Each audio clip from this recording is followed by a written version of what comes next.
আজকে যেভাবে সয়াবিনটা আমি বানিয়েছি এইভাবে যদি তোমরা সয়াবিন বানাও তাহলে কিন্তু সব কিছুর সাথে খুব ভালো যাবে।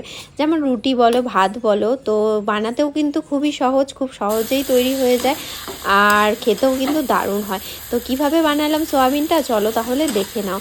তো সবার প্রথমে আমি এখানে 2 প্যাকেট সয়াবিন নিয়ে নিয়েছি। তো নিউট্রেলা যেগুলো সয়াবিন হয় 10 টাকার প্যাকেট সেগুলোই নিয়ে নিয়েছি, 2 প্যাকেট নিয়েছি। তো সয়াবিনটাকে ভালো মতন আগে সেদ্ধ করে নিয়েছি, তারপর ভালো মতো চিপে জলগুলো বের করে নিয়েছি। তারপর দেখো এখানে দিয়ে দিচ্ছি আমি পরিমাণ মতো লবণ, হলুদ দিয়ে দিয়েছি হাফ চামচের থেকে একটু বেশি পরিমাণে, আর দিয়ে দিয়েছি হাফ চামচ জিরে গুঁড়ো, ধনে গুঁড়ো আর লঙ্কা গুঁড়ো, আর দিয়ে দিচ্ছি এখানে একটা বড় সাইজের টমেটো কুচি আর একটা বড় সাইজের পেঁয়াজ কুচি আর পরিমাণ মতন সর্ষের তেল। আর এখানে দেখো একটা মশলা তৈরি করে রেখেছিলাম, যেমন এর মধ্যে আছে আদা বাটা, রসুন বাটা আর একটা মানে মিডিয়াম সাইজের পেঁয়াজ বাটা আর কাঁচা লঙ্কা, কয়েকটা কাঁচা লঙ্কা, মানে 3 থেকে 4টা কাঁচা লঙ্কা বাটা।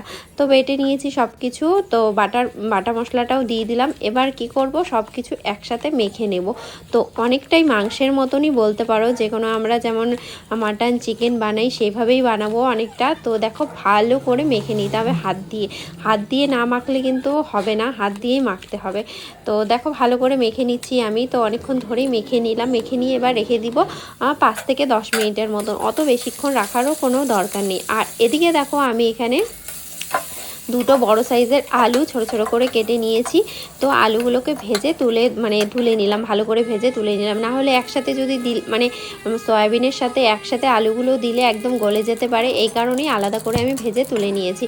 আর এদিকে দেখো সোমবারে দিয়ে দিচ্ছি আমি গোটা গরম মশলা, জিরে, শুকনো লঙ্কা, তেজপাতা দিয়ে ম্যারিনেট করা যে সয়াবিনটা ছিল সেই সয়াবিনটা দিয়ে ভালো মতো নাড়াচাড়া করে নিচ্ছি। তো এবার কি করতে হবে, এবার আস্তে আস্তে সময় নিয়ে সয়াবিনটাকে কষাতে হবে। তো দেখো নাড়াচাড়া করে নিয়েছি, দেখো কিছুটা জল বেরিয়েছে সয়াবিন থেকে। এবার ঢাকনা দিয়ে ঢেকে ভালো করে সয়াবিনটাকে কষিয়ে নিতে হবে। তো দেখো বন্ধুরা, দেখে কিন্তু অনেকটাই লোভনীয় লাগছে, তাই না? তো খেতেও কিন্তু সত্যি দারুণ হয় এভাবে বানালে। তো তোমরা কিন্তু এভাবে ট্রাই করতে পারো। আরেকভাবে আমি সয়াবিন বানাই, তো ওটা আবার সয়াবিনটাকে ভেজে নিই। তো আজকে সয়াবিনটা কিন্তু আমি ভাজিনি, তাহলেও কিন্তু আজকে সয়াবিনের রেসিপিটিও কিন্তু খুব ভালো লাগবে।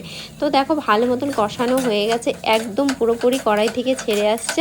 তারপরে আমি যে আলুগুলো ভেজে রেখেছিলাম সেই আলুগুলোকে দিয়ে দিলাম, আর দিয়ে দিলাম এখানে পরিমাণ মতন জল, বড় একটা বাটির হাফ বাটির মতো জল দিয়ে দিচ্ছি, যাতে আলুটাও সেদ্ধ হয়ে যায়। আলুটা তো আগে থেকেই সেদ্ধ ছিল আধা, তো আর একটু ভালো মতন যাতে সেদ্ধ হয়ে যায়। এবার দেখো ভালো মতো নাড়াচাড়া করে এবার আবারও ঢাকনা দিয়ে ঢেকে রেখে দেবো কিছুক্ষণের জন্য। তো ঢাকনা দিয়ে ঢেকে রাখলে আলুগুলো